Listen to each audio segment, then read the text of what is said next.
We are live. We are live. We are live. I'm Dr. Frita, and this is Medical Monday. Welcome, welcome. I give you all of the hot health headlines in medicine. And let me tell you, we have an earful for you today. We'll start off playing my favorite game, myth versus fact, and we'll talk about PTSD, post-traumatic stress disorder. With the Sean Diddy Combs trial, we know we've seen a lot of people testify to being abused physically and mentally as well. These are their testimonies. And so we'll get into PTSD and we'll talk about myths versus facts, because it sounds like a whole lot of education needs to be given when it comes to the cycle of abuse. And then we'll get into the weekly dose, where I give you a fresh take on the health headlines that you can't get anywhere else. You just can't. We'll start off talking about the brain disorder that caused Billy Joel to have to cancel the rest of his summer tour. Yes, we'll talk about normal pressure hydrocephalus. What is it? Why does it cause memory loss? Why does it cause vision problems, hearing problems, problems in the way that you walk? We'll get into it. And then, you're going to love this one or hate it. We're going to talk about marijuana, both smoking it and edibles. And does marijuana need a cardiovascular risk label? Yes, a study came out showing that marijuana has a high correlation with heart disease, and not just the marijuana you smoke. I'm talking about the edibles as well. In fact, edibles have even a worse correlation in some cases. You don't want to miss this one. You definitely want to share it with some of your friends who like to partake in the edible marijuana situation of it all. And then we'll talk about Kandi Burruss. Y'all know Kandi Burruss of Escape, of Real Housewives of Atlanta, just a business mogul superstar. Well, she shares that one of the members of OLG, the old lady gang, Aunt Bertha, has been diagnosed with dementia. And so we'll break down dementia, the most popular type of dementia, and the effects that it has not only on patients, but on caregivers and loved ones as well. Then, of course, we'll quickly get into the 5-minute health check, where I'll give you just some updates on recalls and some updates that are just very important for you to know. Of course, we are live. This is a live interaction. And so you can ask me questions. I'll ask you questions. And hey, we're going to have us some fun. So let's go ahead and get started. I'm Dr. Frita. This is Medical Monday.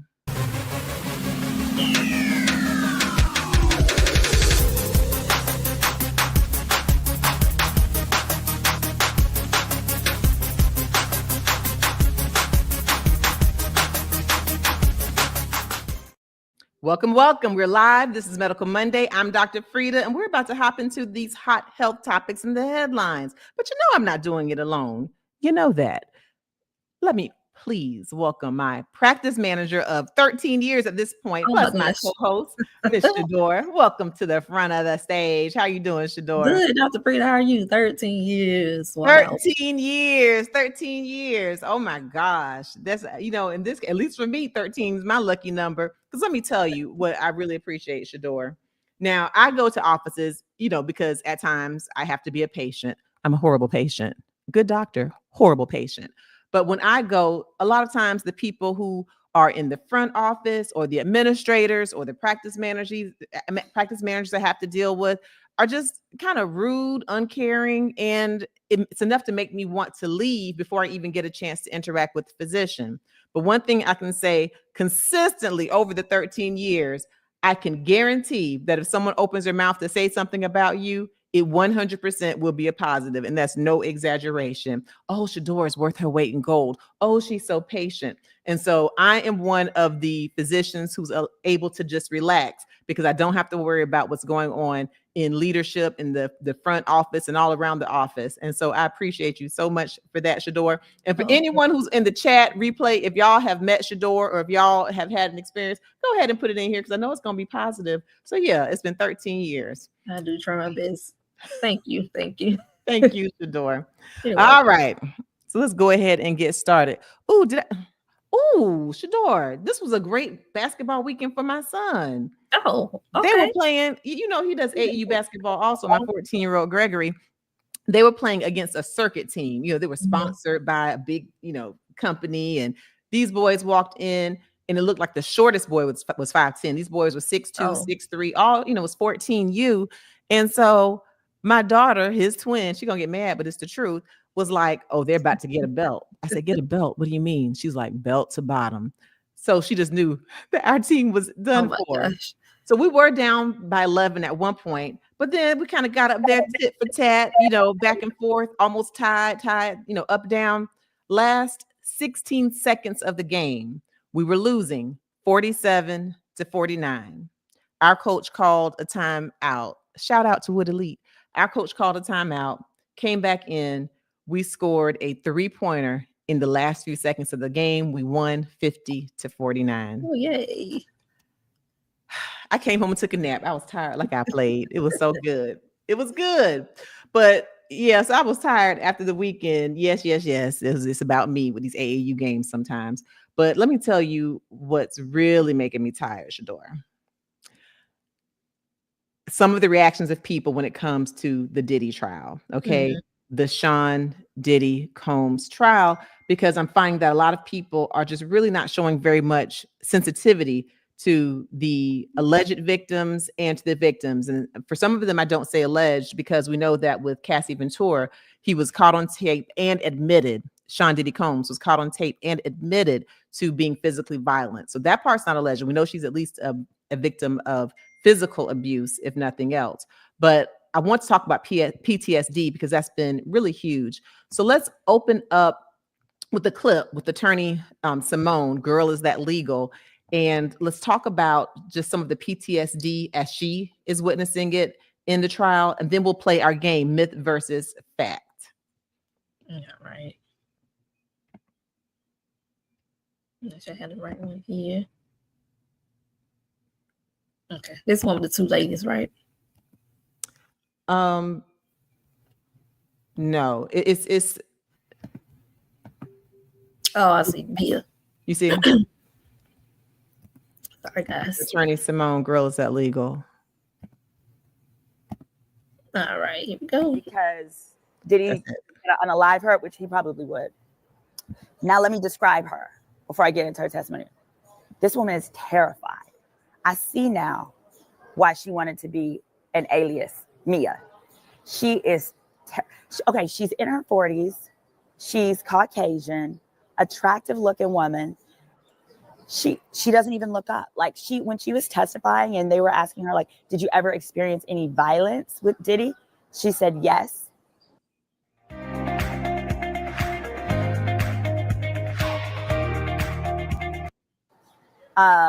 And they asked her, and first she talked about like witnessing violence against Cassie and other people. Then they said, has he ever, done anything to you? And she was like, she looked down at her hands and said, yes, he, R-worded me. And then they said, was it more than once or once? She said, more than once. She looks down and she plays with her hands. I'm sorry, y'all. I believe her. If you ever known someone who has had that horrible, horrible experience,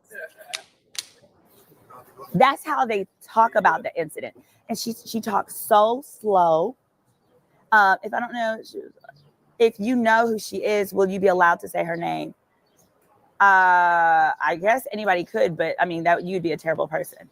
Mia is a assistant that formerly worked for him. She was never in a consensual relationship. As of the testimony out now, it was never a consensual relationship. He would grope her, he would touch her, he would stick his hands up her panties. And the requirement of the job was that she must live at his house. She was not allowed to lock his door. And in the middle of the night, he would come in there and he would R-word her. She is a walking commercial for PTSD. I ain't never seen nothing like this in my life. Okay. So we're going to get into PTSD, post-traumatic stress. But Shadora, I do want to know who was the first one in the chat today? Yes, ma'am. First one in the chat today is Miss Cynthia. Hey, Miss Cynthia. Welcome. Theopolis. What'd you say? Say her, Theopolis. They say hello, good afternoon. Oh, hi. Hello, Theopolis and Cynthia. Welcome. All right. So listen, I want y'all to, if you have been watching any of this trial, put Diddy in the chat. If you've been watching any of the Sean Diddy Combs trial, please put Diddy in the chat. If you've been following it at all, it can be overwhelming, but we'll go ahead and do our myth versus fact statements. And then we'll get more into what exactly PTSD is and what's going on with the cycle of abuse. All right. Statement number 1. PTSD from domestic violence only develops after years of severe physical abuse. Okay. So PTSD from domestic violence, DV, only occurs after years of the physical abuse. Put an M1 if that's a myth, put an F1 if that's a fact, if it really would just take years in order for it to cause PTSD.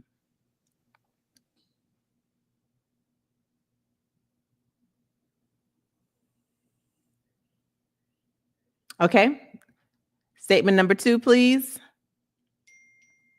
Children who witness domestic abuse are at risk of developing PTSD, even if they are not directly abused. Okay. Our children, even if no one touched them directly, can they still get PTSD if they just witness, say, one parent being physically abusive to another? M2, if that's a myth. F2, if that's a fact.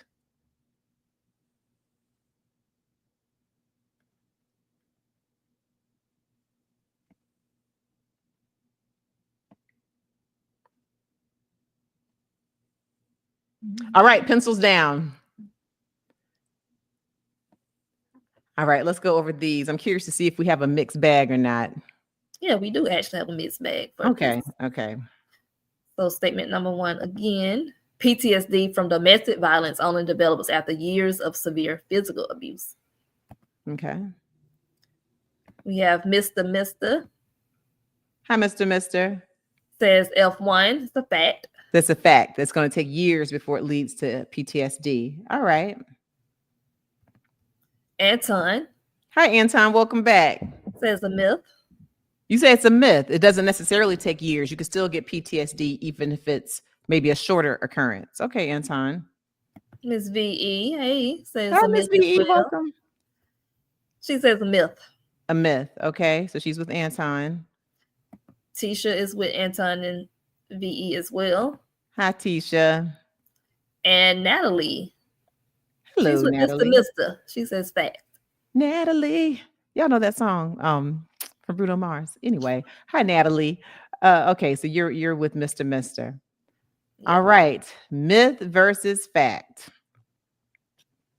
This is a myth. This is a myth. You can get PTSD even if it has not been years and years of abuse. You can develop PTSD even after just one traumatic event. Okay, so what is PTSD? Post-traumatic stress disorder. And it occurs after an extremely stressful or terrifying event that you've either experienced or witnessed, actually, which will get us into the next go round. And you can develop the PTSD within a short time, like within a month, or it can take years before you even actually develop the PTSD. And we'll get into some of the symptoms. And as we go into our myth versus fact statement number 2, I want you all in the chat, plus in IG, plus in Facebook, plus of course in the replay, hello replay crew. I want y'all to tell me what you think some of the symptoms of PTSD might be. But let's get into this myth versus fact statement number 2. Children who witness domestic abuse are at risk of developing PTSD, even if they are not directly abused. Okay. We have Deborah. Hi, Deborah. She says a fact. A fact. Okay. Janet. Hi, Janet. She's saying that is a myth. A myth. Okay. So if they're not touched, but they just witnessed it, you think, you really can't get PTSD. Okay, Janet. Cynthia's going with a fact on this one. You think it's a fact, whether you're touched or not. If you witness it, you can get PTSD. Mm-hmm. Okay. And Annie says it's a fact. Hi, Annie. Annie says it's a fact. Mm-hmm. Okay. All right. Anyone else? Miss Ebony. Hi, Miss Ebony. As well. You said it's a what? A fact. A fact. Okay. All right. Drum roll, drum roll, drum roll. It is a fact. Even if you're not touched or directly physically involved, children who witness abuse can still develop PTSD. And if you think about it, if you talk to people, if you know of people who witnessed abuse, you probably will, if you recall, hear them just kind of go into the memory and have some of the symptoms of PTSD sometimes, which we're going to get into. But yeah, even if you're not touched, if you're a kid who's witnessing, for example, your father be physically abusive to your mother, you can have PTSD from that.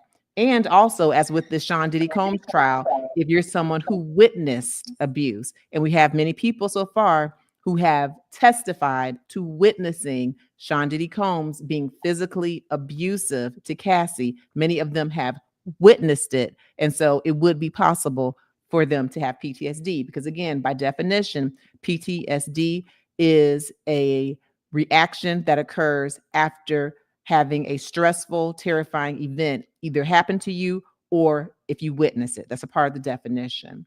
All right, so let's talk about some of the symptoms of PTSD. But first, I want to know if anyone in the chat put any symptoms of PTSD in here. Yes, Marilyn. Hi, Marilyn. Hi, Marilyn. She says it can experience insomnia. Insomnia, very well. Yes, you can get sleep disturbance. You can get insomnia along with anxiety. Absolutely. And again, this can happen early on within a month of experiencing the event or for years later. You could be kind of do fine and compartmentalized, but years later, you can develop these symptoms.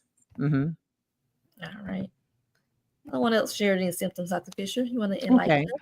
All right. So I'll share some more of the symptoms. So you can, in fact, they're different categories. So one, intrusive memories. Okay. So you can relive the event. And so if you are someone who was physically beaten, if you're someone who was R-worded or it rhymes with grape, you can relive that and that memory can go on in your head. If you're someone who was mugged, if you're someone who was assaulted, SA'd, okay, if you were assaulted in an intimate manner, you can relive that and you can have flashbacks, okay? You can have flashbacks.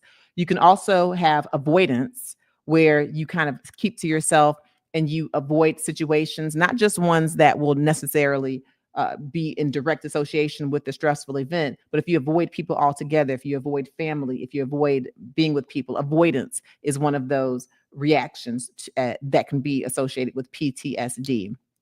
Also, you can actually have physical reactions to current stimuli because they take you back. For example, if you're someone who fought in war and you were seeing people get pow-powed with firearms, and so you're used to hearing explosions, used to hearing firearms. If you hear a car backfire, that might trigger you to go into action, you know, like you think that you're back on the field, okay? So you can physical reenactments can be triggered by things that are going currently, even if you're very much away from the situation of the stressful event. And that's a real big thing with veterans, having these flashbacks and having these triggers that take them back into action, even if it's just like firecrackers going off, right? If it's, you know, fireworks going off, cars backfiring, loud noises that can trigger them. Boom, we're back on the field. Okay, that's another symptom of PTSD, post-traumatic stress disorder. And you know, and people often talk right here on YouTube and also on television shows. They'll say trigger warning, and sometimes I believe we say it so much that some people can be desensitized. But trigger warning is a real thing. Okay, and what we're talking about is a trigger warning, and what that means is that if you are someone who has experienced an assault, then just the very conversation can take you back to your own assault and take you into some of those PTSD symptoms, which can include anxiety, insomnia.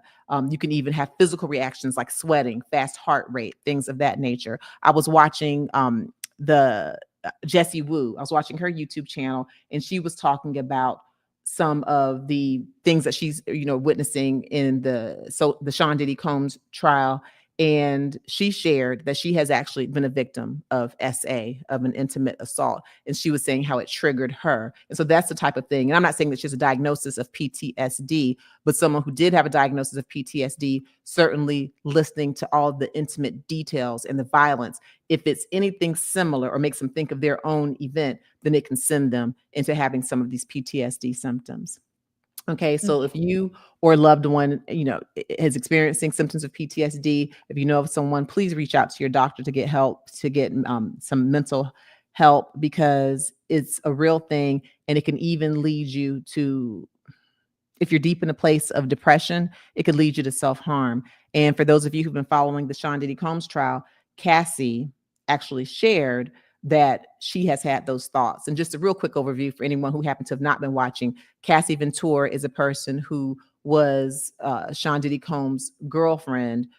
Some may call her girlfriend, some may call her something else, like more of a worker in a lot of ways, because he had her to do the freak offs where she had to have sex with different men who they got through Craigslist, professional sex workers. He would watch and he would pleasure himself while watching. She didn't have a choice on whether or not she participated in the freak offs. He would have them do all kinds of things to her, and he would sit there and watch whether she wanted to participate or not. Even if she were on her menstrual cycle, she testified, he would still make her do it. And he also was physically abusive to her. So he might go beat her. He's beat her at one point where she and another witness testified he left a gash on her head. But even after he would beat her, or if she would be in pain, he would still make her participate in the freak offs. And now she's married with 3 children because she gave birth to her 3rd child last week. She was 8.5 weeks pregnant when she testified. But even after being married to her husband, Alex Fine, and at that time having 2 children, she would go back and ruminate and think about the trauma, according to her. And at one point, she wanted to take her own life, even having the husband, the 2 children, and what seemed to be a now perfect seeming life. She went out and wanted to walk into oncoming traffic. Okay. So we're talking years after the alleged abuse. And so this is a classic example of PTSD. All right, let's play this last clip of the PTSD. And this is where we have someone who's a stylist and a friend of Cassie. And this is someone who simply witnessed the violence. He testified to this under oath. And this is just an example on how being a witness can still lead to PTSD.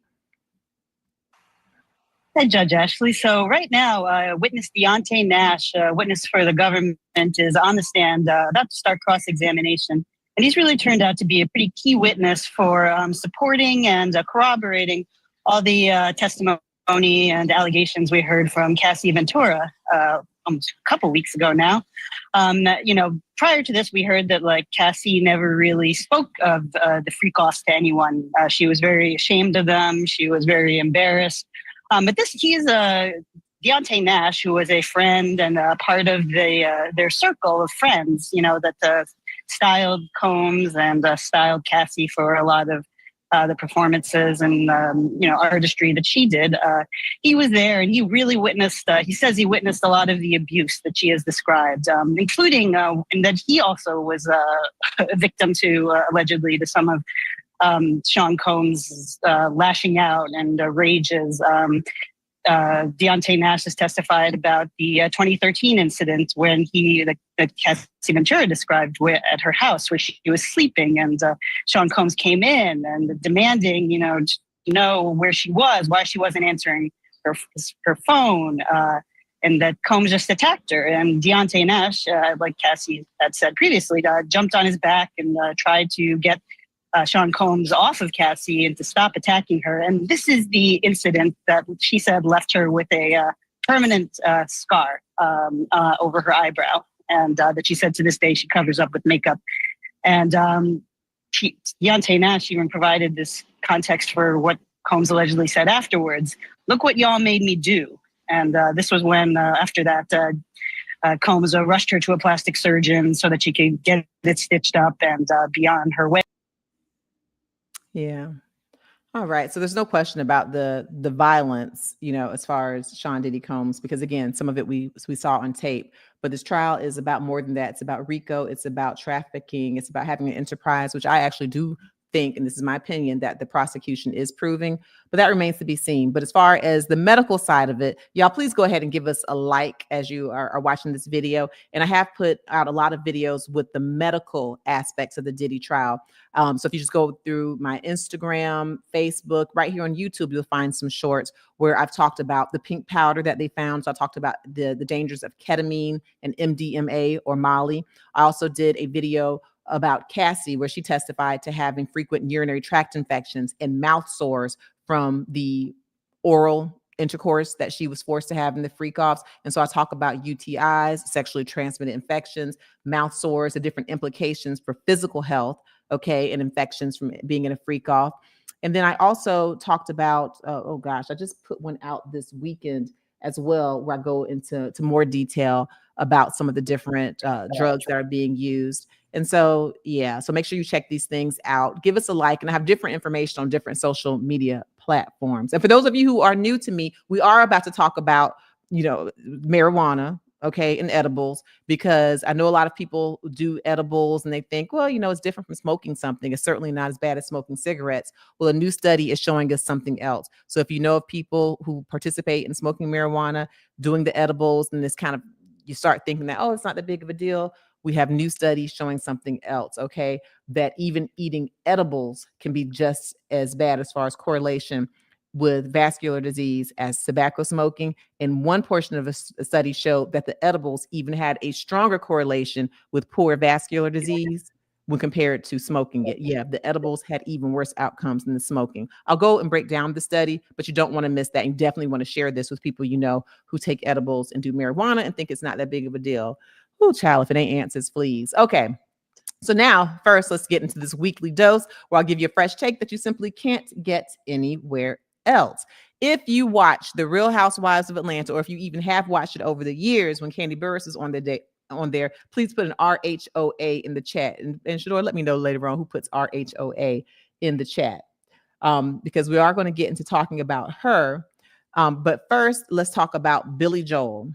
Okay. And y'all, I like Billy Joel. I love Billy Joel. He's 76 years old now, I believe.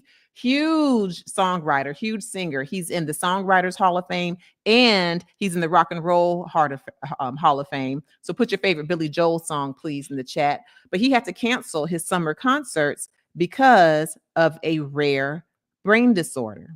Okay. Billy Joel has a rare brain disorder called normal pressure hydrocephalus. Normal pressure hydrocephalus. Let's play that clip, please, Shador.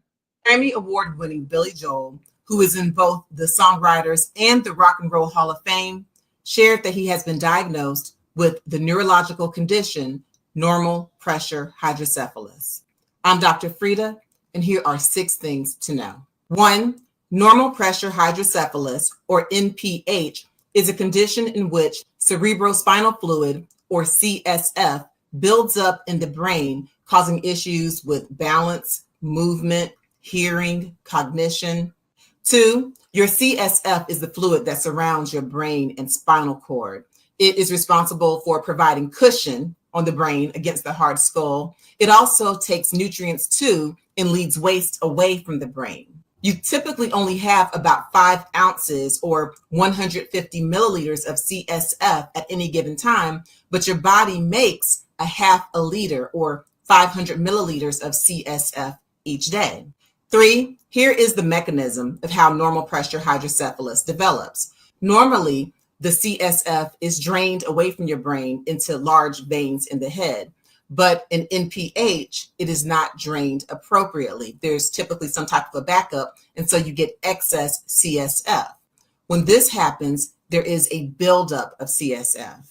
And even though the disorder is called normal pressure hydrocephalus, the buildup actually does cause an increased pressure in the brain, but it happens so gradually that the pressure still measures within the normal range.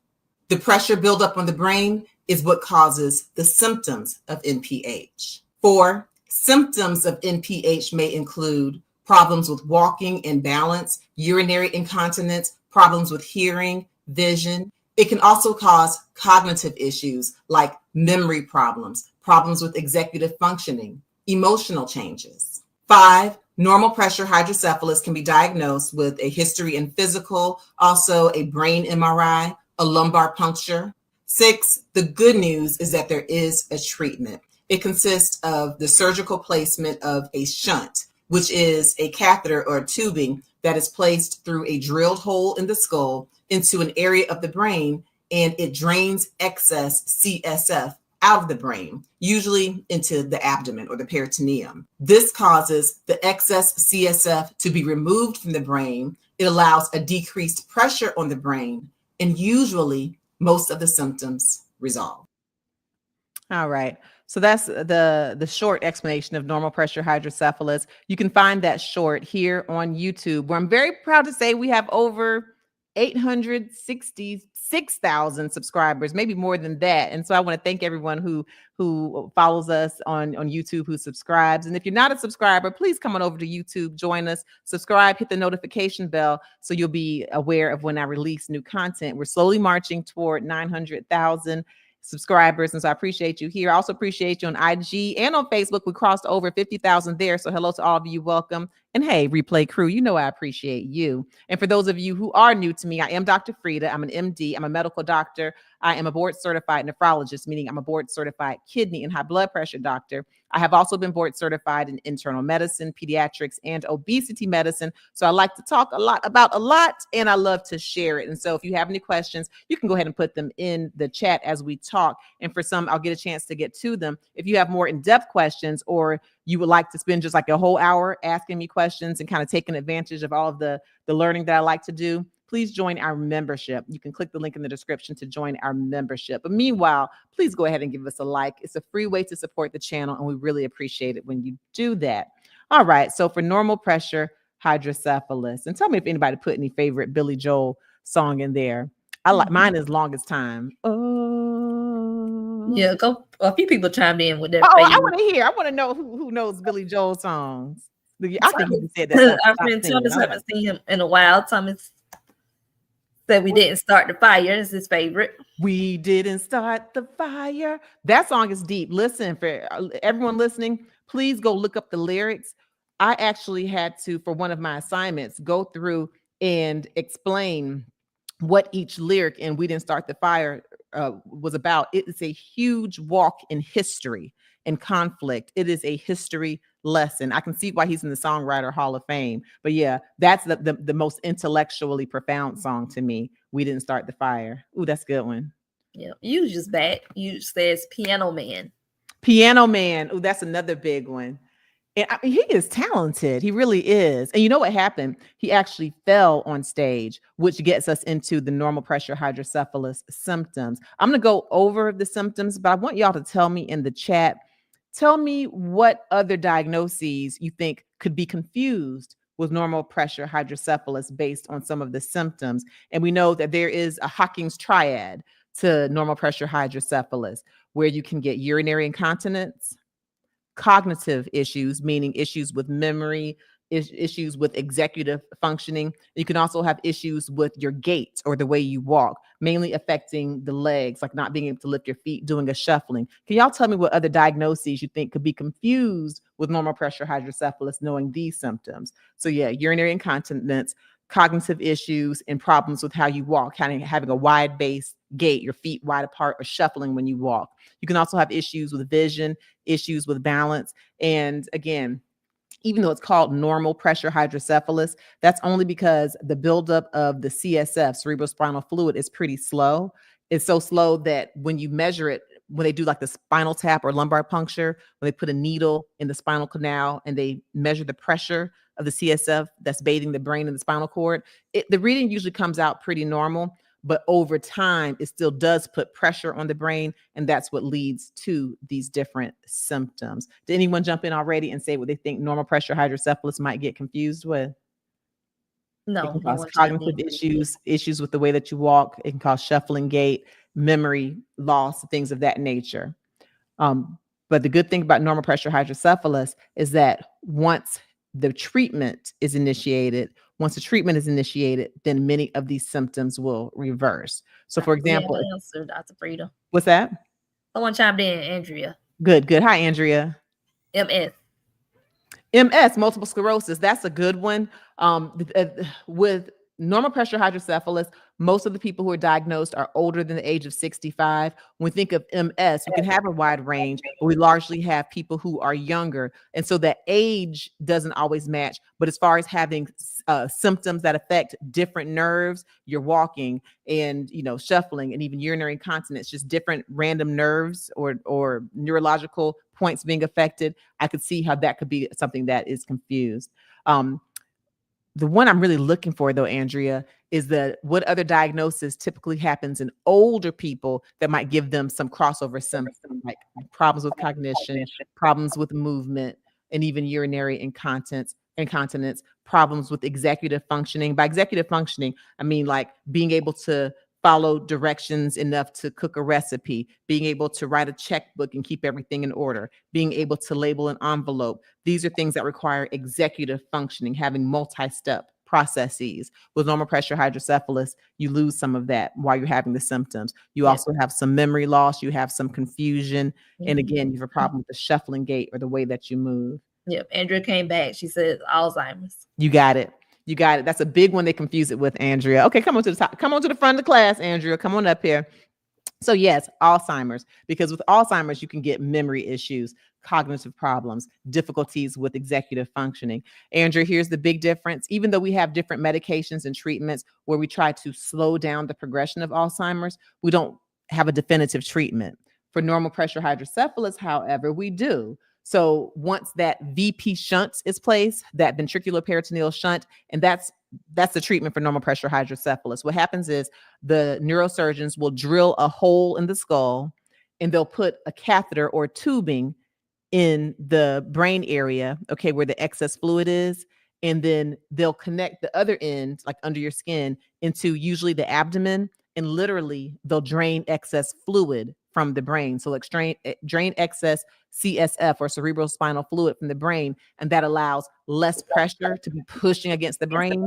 And so really, if it's a normal pressure hydrocephalus that's causing the memory loss, then putting that shunt in will, in 80% of the cases at least, reverse those symptoms. We don't have that same thing for Alzheimer's. So that's a big way to know the difference. But yeah, and there's also overlap, Andrea. Sometimes, like they say, about 30% of people who have Alzheimer's will also have normal pressure hydrocephalus. Sometimes we do get an overlap. So that's one of them. I had another one I'm thinking about also. Anyone else put anything in, Shador? VE, shared dementia. Dementia, yes. So with the cognitive issues, dementia, and we know that Alzheimer's is the most common type of dementia. So yes, but another type of dementia, VE, Parkinson's dementia. With Parkinson's, you know, sometimes you can get a wide base gait, meaning you're walking wide-legged or shuffling. The difference is that with normal pressure hydrocephalus, it typically only affects the legs or like the lower extremities, whereas in Parkinson's, you can get that tremor all over your body and also certainly in the hands, the intention tremor. All right, very good. But Billy Joel has it, and so I'm praying that he does well. Again, there is a treatment for it. Hopefully, you know, after the treatment, plus with physical therapy and whatever other therapy he needs, hopefully he'll get back out there. He's 76 years old, but we shall see. And Shador, let's just show real quickly a picture of what a normal brain looks like versus a brain with the pressure of the CSF. Okay, do y'all see that? On the left, we have a normal brain. You have those ventricles. It looks black, and that's like the space kind of within the brain. And the left is what the normal brain should look like. But on the right, that's where there's so much fluid that is actually making the ventricles wide, those black areas wide. And so you normally at any time only have about 5 ounces of CSF that's bathing your brain and your spinal cord. And your body makes a 1/2 liter of CSF, cerebral spinal fluid, a day. So you can imagine if something happens and you're not draining properly, which is the case of normal pressure hydrocephalus, you get a buildup of this fluid and it starts to push on the brain. And that's what causes the cognitive issues and the neurological issues, the movement issues, and so forth and so on.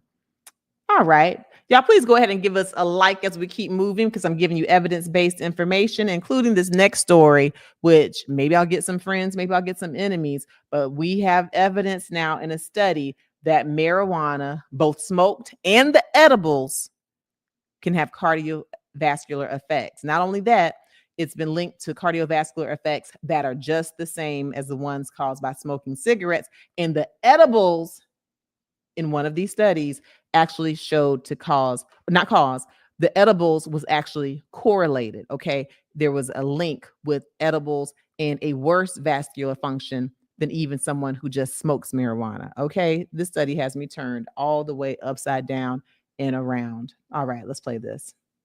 Smoking habits are changing. A new study funded by the National Institutes of Health shows the use of marijuana and hallucinogens among young people between 19 and 30, are at all-time highs. This comes as, for the first time ever, more people say they used weed than tobacco cigarettes. CNN's Harry Enton, who usually keeps his eye on politics, has been inhaling some different kinds of numbers today. Harry, what'd you find? Oh my God, if I can get through this segment without laughing, it would be a miracle. Look, have you smoked or ever tried marijuana? Currently, look at this, 16% of Americans say yes. That is an all-time high. You know, we also have this ever tried marijuana part of the screen. And I want to know, back in October of 1969, just 4% of Americans said they ever tried marijuana. So we've been seeing this continuous uptrend, and you can see ever tried now up to 48%. Now, what's really interesting to me is, have you smoked cigarettes in the last week? The trend is going in the exact opposite direction, Jake. So now just 11% of Americans say they have in fact smoked cigarettes in the last week. That's an all-time low. Go back to July of 69. Look at that. It was nearly half the population at 40%. So marijuana smoking, record high. Smoking cigarettes, record low. I imagine, Harry, that there's a big divide when it comes to age. And there is a huge divide when it comes to age. So if we go to my age bracket, right, the age 18 to 34, 30% say they currently smoke marijuana. I'm not sure where you fit in, Jake. I'm not going to try and guess. I didn't look it up. 53. I'm there in you the go. middle. There you're in the middle. It's 16%. The fact that you were wondering about it is offensive. Like, okay, but keep going. Keep going. You go to my mother's age bracket, it's just 7%. Look at smoked cigarettes in the last week. It's the opposite age pattern. Age 55 and over, 14% say they smoke cigarettes in the last week. Ages 35 to 54, 10. And look at that. In my age bracket, just 8%. So many more people in my age bracket are smoking marijuana than they are smoking cigarettes. And how do Americans feel about the idea of legalizing marijuana today? Yeah. So again, this goes with the trend that we saw in the prior slides. More Americans are smoking marijuana. And more than that, more Americans believe it should be legalized. Look at this. In October of 2021, 68%, the vast majority said they believe that marijuana use should be legal. Go back to October of 1969. It was just 12% of Americans. And we've seen this steady up. Okay, that's good. 12%. All right. So I'm going to tell y'all about this study, okay, with marijuana, both the edibles and the smoking. It was just published, y'all. This is hot off the press. It was just published May 28th, 2025. And I'm going to go ahead and give you the spoiler, which is that in the study, they found that using marijuana, whether it's smoked or you're doing it edibles, is correlated with just as much vascular damage as smoking cigarettes. And they found that when they compared the edibles to the smoking of the marijuana, the edibles correlated with even more vascular dysfunction than the smoking of the marijuana. I want you to put in the chat, okay, and y'all don't have to tell your business, but just put in the chat if prior to this study, did you believe that edibles were safer than smoking marijuana? And I'll raise my hand on that one. I'll tell y'all that right now.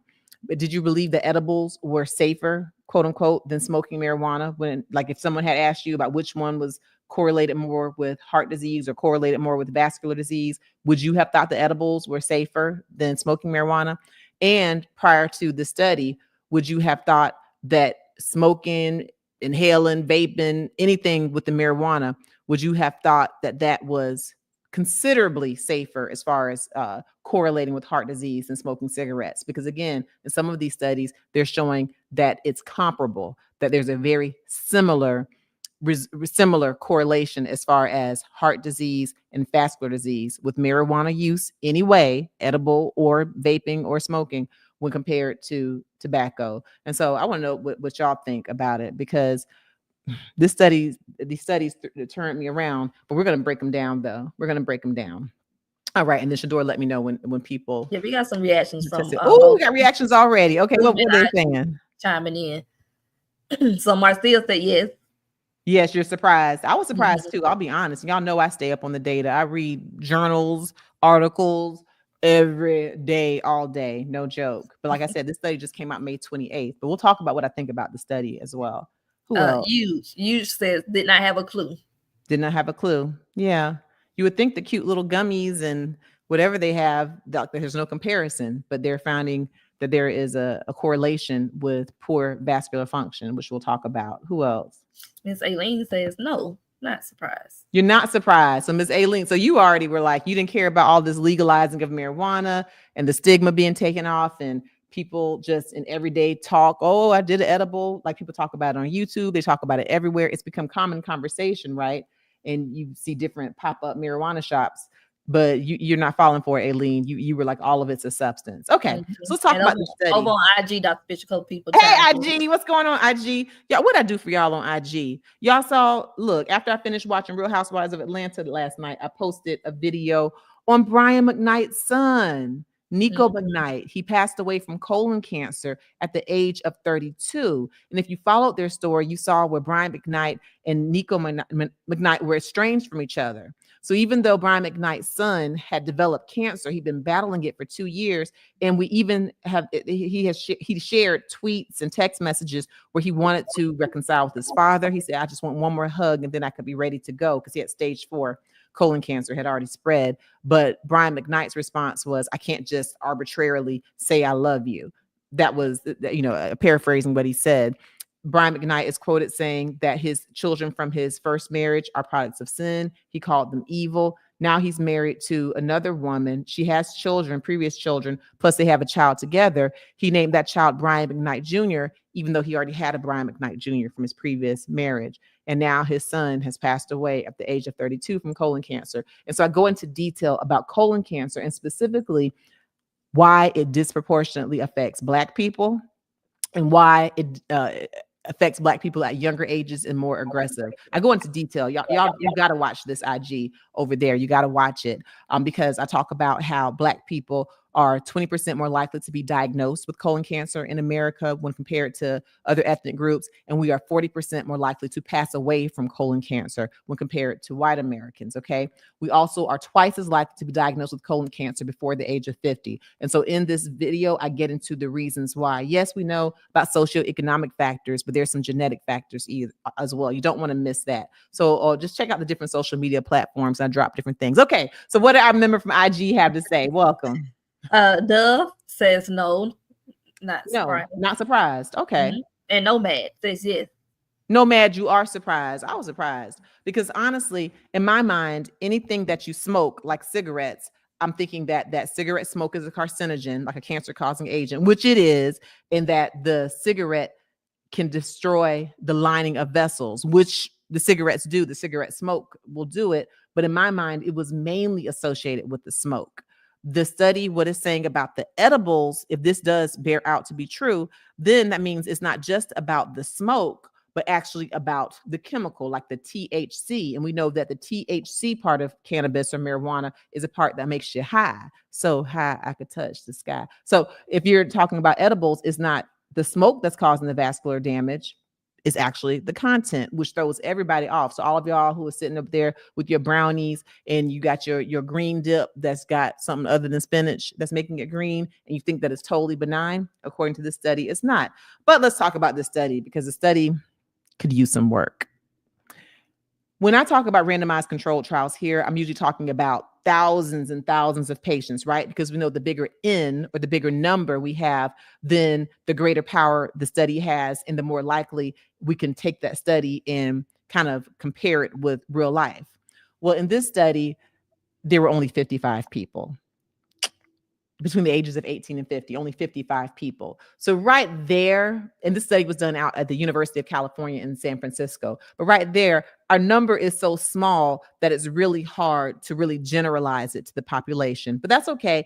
In the study of 55 people, they had people who used marijuana 3 times a day for at least a year, and they compared them with non-users. And they made sure that the people in the study who were using the marijuana, they were not doing anything else as far as cigarette smoke or vaping. You know, they compared people who were doing edibles, as well as there's different studies comparing people who were just smoking marijuana. Bottom line, they found that if you were a person who was a chronic edible user, edible marijuana, then you had a decrease of vascular function by 50%.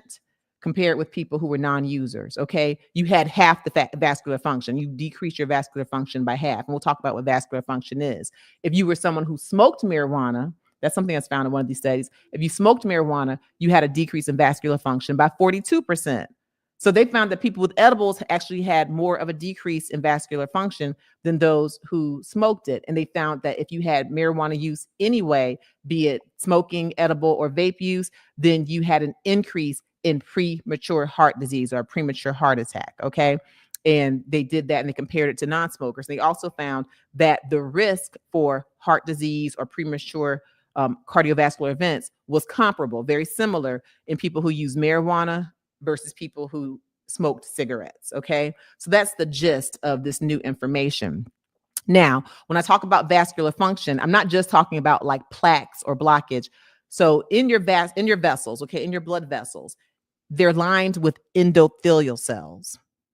Those endothelial cells have, well, many responsibilities, but one is that they produce nitric oxide. You've heard me talk about nitric oxide on here before, because nitric oxide is what helps your vessels to have normal function. It helps them to dilate. Okay. And listen, whoever can tell me which is one of my favorite vegetables, a root vegetable that I love to make a juice out of, a vegetable that has a lot of nitric oxide, that helps your body to make nitric oxide. What's that vegetable, that root vegetable that I love putting in juice? Okay. Put that in the chat. You're in the front of the class. But your endothelial cells, your vascular cells make this nitric oxide. And so what's happening, the correlation is that for the edible use, the smoking of marijuana, and we already knew that it happened with smoking of cigarettes, you get a vascular dysfunction. Those endothelial cells aren't making as much nitric oxide. And basically you're increasing your risk for heart attack, strokes, vascular disease. So if you're someone who's an edible brownie, gummy bear eater, then bottom line, we need more research. 55 people, that's really not enough to make, huge sweeping changes, not enough to put the big label even on the legalized marijuana, because they're not saying there's a cause and effect, but there was a correlation, a link. You see what I'm saying? So we're not saying that the edibles cause the heart disease or cause the low flow, but there was a very definite correlation with those who did the edibles versus not, a decrease in 50% of vascular function. All right. So tell me in the chat also, I know some of you were surprised, some of you weren't. For those of you who are listening, who either, I'm not going to say that if you participate, but if you're advising people like family members or friends, and you know that they do edibles or things like that, is this enough for you to take it to them and tell them to consider changing their behavior? Or are you thinking, child, this doesn't make any difference to me one way or the other? Let me know in the chat. Is this enough to make you go to your kids, cousins, friends, and say, hey, these edibles might make you have a heart attack, or this study doesn't move you one way or the other?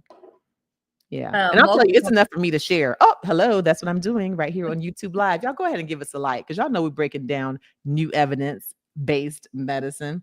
Okay. And if we do have more studies, bigger studies, I'll definitely come back and let you all know. But right now, 55 people, this is only a start, but it's enough that should trigger more, because what we saw in that CNN conversation with Harry Enton and with Jake Tapper, more and more people are smoking marijuana, even more than smoking cigarettes. So if this is something that bears out to be true, then definitely we need to know, and it could probably change attitudes if it's increasing the risk for premature heart attacks. All right. What we got? Mocha from IG. Who is this? Mocha Rain. Hey, Mocha Rain. Welcome from IG. Mocha says definitely need more research, but is hookah incorporated in the study? Interesting. So they didn't specify if they were talking about hookah. They did talk about vapes and smoking. So I'm not sure if hookah was in the study with just the 55 people, but I'll tell you, if the hookah actually has marijuana and THC and it's being smoked in, then it would fit to reason that you could group it into the inhaled smoke. So be it vaping, be it marijuana wrapped in paper, be it hookah, you're still talking about the smoke going into the lungs along with the THC, the portion of cannabis. Mm-hmm. And yeah, hookah is something that people talk about. Hookah, listen, I'm in Atlanta. Hookah, lamb chops, some Hennessy, and some ranch dressing. That's like a real common thing that occurs, no stigma. But if we found out that hookah was actually decreasing vascular flow and people were chronic daily users, then that could change the conversation. That's a good question, Mocha.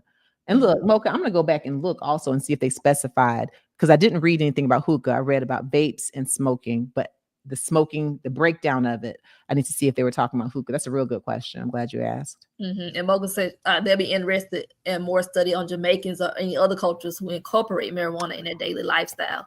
That's a real good one, because here they talked about using it 3 times a day for at least a year, but there's really a very low stigma in Jamaica. Not to stereotype, but there really is a low stigma. Now, granted, for people who are in Jamaica, and yes, I'm making a generalization, but at least in my experience of visiting Jamaica or talking to Jamaicans, We're not talking about people who are lacing marijuana with fentanyl, using synthetic marijuana, having all kinds. We're talking about people who are growing it from the earth and who just kind of use it daily. Not everyone, not all Jamaicans sit up and smoke weed, but because it does tend to be even more acceptable in the culture, even before it started becoming legalized here, if it really is a cause, or they didn't say cause, they said correlation. If there's really a correlation or a link, then the research, Mocha, would be, do more Jamaicans who are using chronic marijuana have more heart attacks than people in other countries? That would be a good study. Mocha, are you a scientist?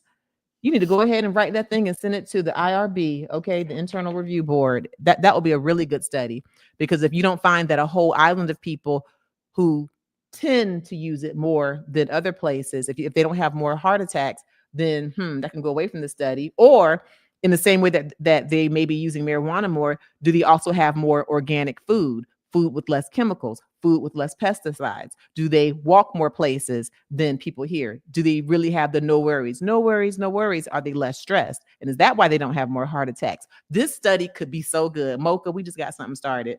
All right. I'm glad you joined today. Give us a like, please. And also hop over here to YouTube. Give us a subscribe over here too. Thank you. All right. I know we're running out of time, y'all. She done got me all up on this marijuana.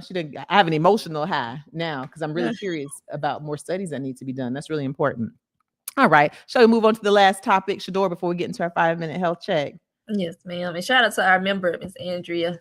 Hi, thank you for being a member, Miss Andrea. Listen, if you didn't get to join us for our live, I do have it. It's in your members only board. We can watch the live Q&A we did. Also, let us know, kind of message us if there's different times that work better for you for the members only live Q&A. And for those of you who are enjoying us here, yes, please give us a like. But also, if you want to do a one-on-one consultation with me, I do offer a telehealth concierge service where I can talk to you from anywhere in the world, take a full history.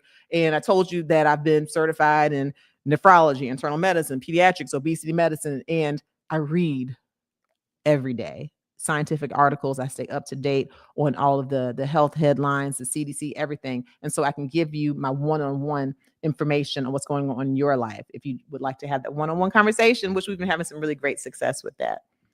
All right.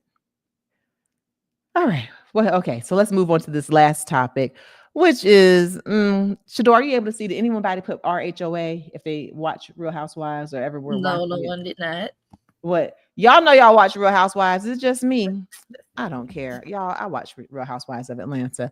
And yes, I'm a Kandi Burruss fan. And y'all know she has the old lady gang. She has some restaurants here, old lady gang, referencing her mom and her mom's siblings, because those ladies always want to go for bad. Okay. They will go for bad. They used to talk about Kandi's husband, her best friend. They don't care. Okay. So she called them OLG, old lady gang. And one of them, Aunt Bertha has been diagnosed with dementia. And so I just want to go over some of the signs and symptoms of dementia. Y'all, in fact, go ahead and put those in the chat, some of the signs and symptoms of dementia. And I'll talk about dementia, Alzheimer's specifically. And then Shador, just let me know when people join in with some of the signs and symptoms. And if you have any stories to share and you have anyone going through it, then please feel free to put that in the comments and we'll catch a couple of them before we close. So when we talk about dementia, we're talking about a disorder that affects the brain and causes cognitive issues like memory loss, executive functioning, things of that nature. A lot of people ask me, what is dementia versus Alzheimer's? Well, dementia is the big umbrella term, and then Alzheimer's is a type of dementia, okay? So the big umbrella is dementia for the memory loss, cognitive issues, and the Alzheimer's is a type. Alzheimer's happens to be the most common type of dementia, like 60 to 80%, depending on the study you look at. 60 to 80% of dementia cases are caused by Alzheimer's. And with Alzheimer's, there's some specifics to the diagnosis, like you get certain amyloid plaques, tau, and so there's certain proteins and neurofibrillary tangles that occur in the brain that make Alzheimer's, specifically Alzheimer's. But what it does do is it causes memory loss. And there's definitely signs and symptoms early on in Alzheimer's versus as it progresses. And it's really tough because it affects so many families. And, Kandi shares that it affects her personally. Do we have a clip on Kandi talking about it, Shador? Yes, we Okay, do. let's play this clip. And then y'all please put signs and symptoms of Alzheimer's in the chat. Yang. They are, and I don't really feel like it's I don't know if you discuss things like this. I don't know how. We're having a really hard time because my Bertha has Alzheimer's. So, trying to manage that. If anybody's ever dealt with somebody in your family going through that and it gets worse, and then everybody is like, it's not easy. You know what I mean? So it's it's a time. It's a time. So I don't mean to get all emotional with y'all. So let me move on past that. Yeah. So anyone listening, so yes, I want you to put signs and symptoms, but also if you've experienced someone with Alzheimer's, I want you to put what you think is so hard for not just the patient, but for the family members. What makes Alzheimer's or dementia in general more complicated for family members than, say, someone being diagnosed with cancer or with diabetes or with other major chronic illnesses? What makes Alzheimer's, have someone like Kandi so emotional? And I'll certainly weigh in. But yeah, so I talked about what Alzheimer's is and how it causes the cognitive issues. And it typically happens in older people. So aging is like the number one risk factor for Alzheimer's. Usually occurs in people who are over the age of 65, older than 65. If you are less than the age of 65 and you get diagnosed with Alzheimer's, it is considered early onset Alzheimer's. Okay. So if you're less than 65, it's early onset Alzheimer's. And anyone put any symptoms or any comments before I get into them? Yes, Miss Aileen. Hi, Miss Aileen. Miss Aileen said forgetfulness. Absolutely, forgetfulness. And very specifically, Miss Aileen, a forgetfulness of new information or short-term memories, okay? And so the person with Alzheimer's might forget where they put their keys, forget where their phone is. Don't get scared, everybody, because that happens to you even if you don't have Alzheimer's. Sometimes, forgetting where you put your keys, or you might be sitting there on the phone looking for the phone and the phone's in your hand. No, that's not enough to give you a diagnosis, but they may, forget that they already took a bath. They might be going in to take another bath. They may forget that they already brushed their teeth. They may meet new people, okay? Or so they may meet a person and then 5 minutes later saying, now, who are you? 5 minutes later, who are you? So they have difficulty or forgetfulness with short-term memories. But then if you ask them something that happened back in 1952, they might give you every single detail on their first prom, right down to what they had on, what their date had on, and how they got in trouble because they got home to Grandma Lucille's house too late. They might remember long-term memories very well, but the forgetfulness largely, at least in the beginning, is those short-term memories or holding on to new memories. Very good. Anyone else? Yeah, Tisha shared. Tisha said her grandfather had Alzheimer's. It was difficult to have him not remember who I was. We were close. That's the piece. Thank you, Tisha. I'm sorry that happened to your grandfather, but that's the piece with Alzheimer's because, I recently had a close family member who passed away with cancer. And then we have another family member who passed away probably a couple years prior. And someone in my family is wondering why she's having a harder time with the person with cancer who passed away versus the person who had Alzheimer's. And my opinion is that it's the memory loss portion. Just like Tisha, you just said, it's tough when they forget who you are. When someone has Alzheimer's and they progress to the point where they actually forget you, or they become almost a different person because the soul of them, that memory is not there, then sometimes you go ahead and you start your grieving process early on because that grandparent, as you knew them, that grandparent mentally is not there. Whereas a person with cancer, and Lord knows I can't stand either of them, Alzheimer's or cancer, but when the person with cancer who has their total mind, total memory, all the way to the end, then once they pass away, then that's your first time losing that person. The one with Alzheimer's, you're slowly kind of having the grieving process as your grandparent, as you knew them, is already gone, So that, to me, that's the big difference in it. Yeah. Any other comments? Yeah. Thank you for sharing. Yes.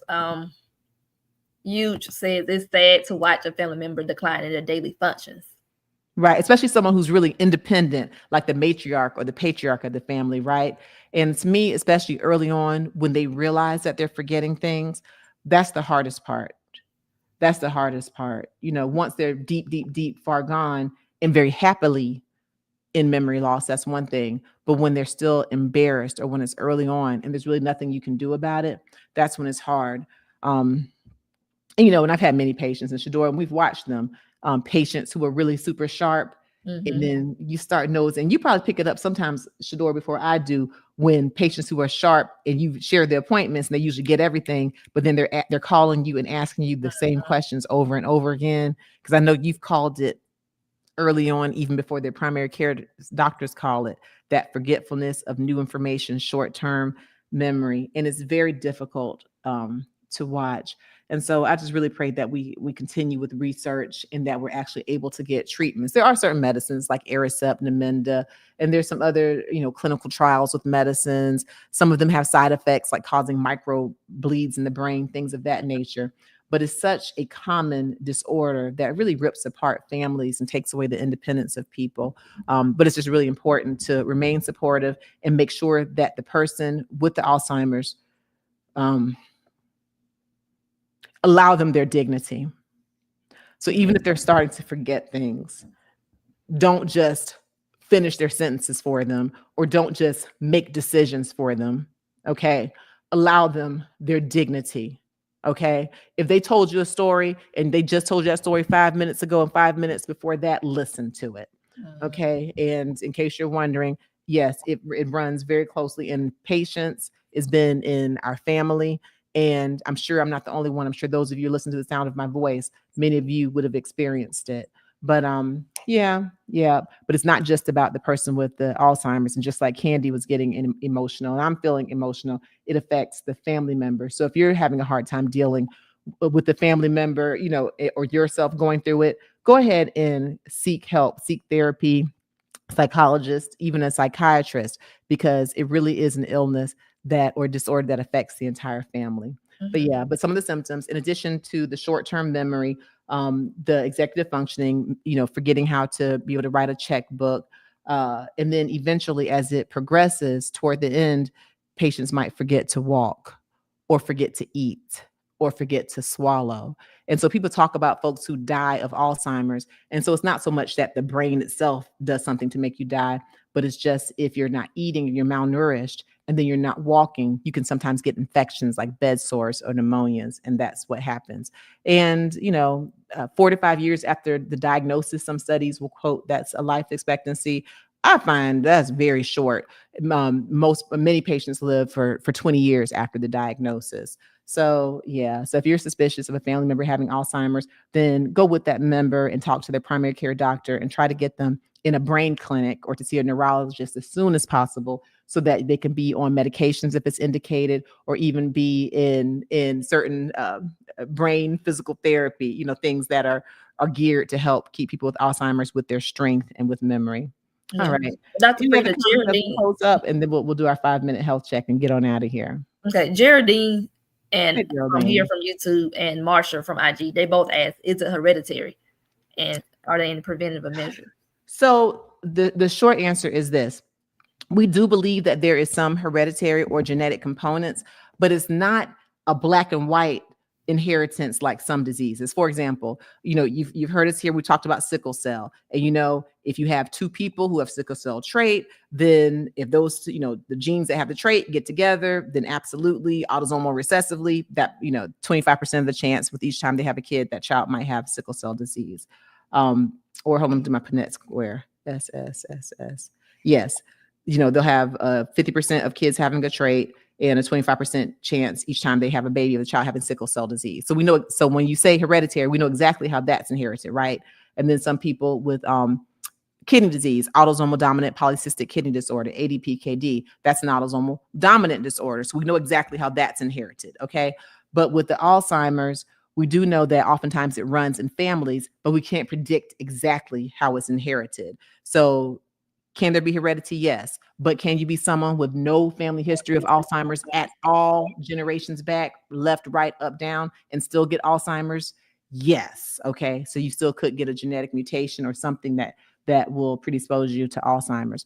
And as far as prevention, you know, we talk about, you know, there's different studies that should suggest that having healthy diets, mostly fruits and vegetables, people with exercise, you know, who exercise regularly, people who do not smoke cigarettes, there's studies suggesting that that will decrease your risk for Alzheimer's. But I don't know about y'all listening to me, but I can list so many people I know personally who exercise, who are vegetarians, who don't smoke, who still have it. So while definitely I want you to have the healthy lifestyle for sure, that's not the only answer, clearly. And so is it hereditary? Yes, it can be. We don't have all the answers. Can being healthy, not smoking, can that help to decrease your chance? Yes, it potentially can.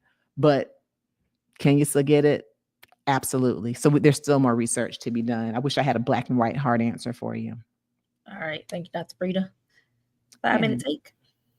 5-minute take. All right, y'all. Here's a 5-minute take, and then we're going to slide out of here. Y'all, please give us a like. Listen, we talked to y'all about marijuana and edibles, whether you like what I had to say or not. I gave you some evidence-based information. We talked about the brain disorder, normal pressure hydrocephalus with Billy Joel. We talked about dementia, definitely the PTSD portion. So we gave y'all some food for thought. And also, you know, again, here on YouTube, we have over 867,000 subscribers. Please join us. I have so many videos and playlists where you have access to evidence-based information right here. So yes, please give us a like, please share, and let's get into this 5-minute health check before we slide to the left. Slide to the right. All right. New COVID variant hits US. Should we be worried? Yes. Oh, sorry. Okay. So here's the thing about COVID or C-19, I'll say. You know, back during the lockup, 2020, it was on the news all the time. There would be a ticker tape on the side. And so we always knew exactly how many people were infected, how many people were vaccinated, how many people were, you know, passing away. Now we don't see that as much, but it's still here. You know, and of course, working in the healthcare field, I still see it. I know of people and patients who get COVID. I know of ones who pass away from it. It's still here. And now there's a new variant, this NB181. And we know that it's been reported in China. And I don't like the word worried so much, but we certainly should be concerned and paying attention, because prior to the current administration, we know that we had a pretty strong CDC, World Health Organization involvement, and we could pretty much bet our bottom dollar that as soon as a variant was in another country, like this one's being reported largely in China, we knew that we could get ahead of it and get a vaccine. Well, now with the current administration, we've altered some of those relationships, and we even have our head of Health and Human Services, RFK Jr., who is making very non-scientific recommendations to the CDC. In fact, he just said that the COVID vaccine was not going to be on the recommended schedule for pregnant women and children. And we know science has shown us that these are protective for children and pregnant women, and even for the fetus that's being carried. At any rate, we should certainly be concerned, because our leadership, specifically with RFK Jr., he's not an MD. He's not a DO. He's not a PA. He's not a nurse practitioner. He's not, you know, a physician assistant. He's not a doctor, and he's not a scientist, and he gives misinformation. So what I can go ahead and do and promise you from my standpoint, as someone who is a credentialed MD, I will do the best that I can to keep you updated on the evidence-based information as it comes to us. And I want you to do your best to listen and to make your own informed decisions, right down to, if it comes down to it, do you need to put that mask on your face again? Do you need to get another vaccine? Because some of the previous vaccines will, from what we know now, will still give us some protection from this new NB181 variant. So the variant is here. I won't say be worried, but be concerned. I am. And just pay attention to the news and keep coming and checking us out on Medical Mondays. All right. Cucumber recall hits Walmart, Albertsons, and more. Shador, I'm so sick of these recalls. You know, we had a cucumber recall a little while ago. All right, y'all. So there's been a salmonella outbreak in the cucumbers. They found that was infected, specifically in Florida, is where it got started. And you know that if you have one of these cucumbers that's contaminated with salmonella, it can lead to diarrhea, it can lead to fever, it can lead to dehydration, it can even lead to hospitalization. So please, you know, check it out. Certain Walmarts and other stores, there's been a recall. So do this. Just go ahead and Google it, y'all. Cucumber recall, and see if it affects you or any cucumbers that you bought. But if you're about to make a cucumber salad for lunch, we get off this live, just hold up and check it out because there's been a cucumber recall due to salmonella. Show me her birth certificate, how softball game became a lesson in sexism. This is on my nerves. There is this 11-year-old girl who was killing the game. Already, she had to have her age verified, that she's in the right age group. She happens to be a tall girl, and apparently she appears older than her age. But after she was burning it up, you have these old nasty, I'm not going to call names. You have these coaches who were insinuating that she couldn't be the right age. And it's really frustrating because honestly, girls in sports already have a hard enough time. So when you're a girl who happens to be really excellent in sports and say, hey, guess what? Some girls are tall. Heck, I'm 5'11". My twin daughter's 5'10". It's really frustrating to watch your child be questioned just because she has high skill and she happens to be tall. But let's go ahead and play this clip, and more power to this young lady and to all girls in sports. And yes, this is a form of misogyny, in my opinion, to question a girl as if girls can't be good in sports. Y'all done got me mad. Play this clip, please. Sport games is nothing new. In fact, adults have invaded the games in many ways and ruined them. But it's still hard to believe what happened at a kids' softball game in Oregon. ABC's Rebecca Jarvis has this story.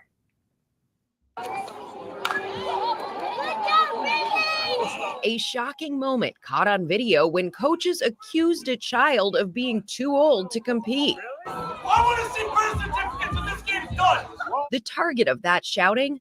Brinley Stevens, an 11-year-old softball player from Astoria, Oregon.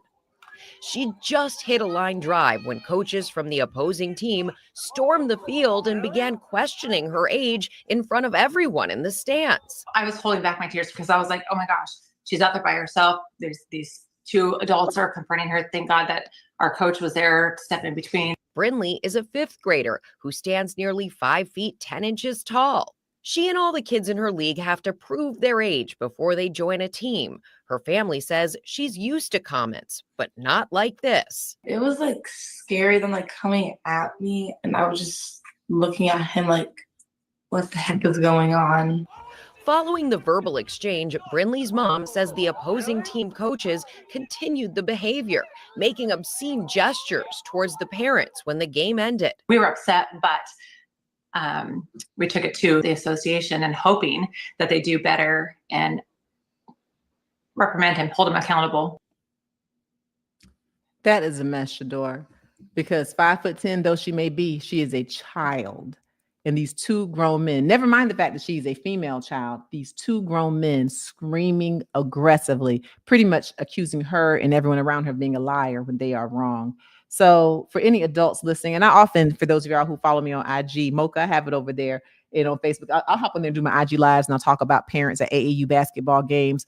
Parents really can get irate, but you have to remember, I don't care if you want your child to go and be a professional, WNBA, NBA, NFL, these are still children. And more importantly, they are humans. Those adult coaches, those men need to be ashamed of themselves. And I do hope that they're reprimanded, and more power to that 11-year-old girl. Stand proud, girl power. They done made me mad, Shador. Thank you to everyone who has hung out with me for this rather extended release of the Medical Monday. And please, again, make sure you give us a like as you head on out the door, and make sure you follow, hit the notification button here on YouTube, because you'll be among the first to know when I release new information. Check out my podcast, y'all. I have podcast versions, so while you're walking the dog, folding clothes, you can listen to the podcast. Make sure you check out my book, and I have a surprise coming up soon as far as the book is concerned. But Under Pressure, a guide to controlling high blood pressure, because had I been that mama at that game and these big old busted up men are coming and yelling at my child, accusing her not being 11, my pressure might have gone up. But this, hey, read the book, Under Pressure, a guide to controlling high blood pressure. Go to drfrita.com. That's my one-stop shop for everything. And again, if you want to have a little one-on-one conversation with me, why not? It'll be fun and educational about your health. Make sure, click the link in the description or go to drfrita.com. and we can do a telehealth concierge service. I thank y'all for watching. Shador, I absolutely thank you, as always, for being my co-host and my practice manager for 13 years. 13 years. Stop saying that. You're welcome. And for everyone, thank you for joining us here on Medical Monday. I'm Dr. Frita. Thank you for making Monday your healthiest day of the week.